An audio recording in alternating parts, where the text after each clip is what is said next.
নমস্কাৰ। প্ৰথমে মই মোৰ ইউটিউব চেনেললৈ সকলোকে স্বাগতম জনাইছোঁ। সুন্দৰ এখনি ঠাই, সুন্দৰ এখন বিলৰ সদৃশ, নাম পিতনি। ইপাৰ সিপাৰ গাঁৱৰ মিলনৰ একতা এই পিতনি। নসত্ৰ কোঁৱৰ দুয়ো গাঁও মিলনৰ একতা এই পিতনি। পূবে পশ্চিমে প্ৰকৃতিৰ শোভা অতি মনোমোহা। এই পিতনিৰ ওপৰত নাও চলে।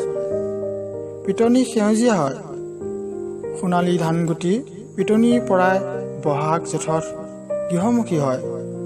আকৌ এই পিতনি পুনৰ ভৰপূৰ হয়, আকৌ ৰিক্ত হয়। মিলনৰ একতা এই পিতনি।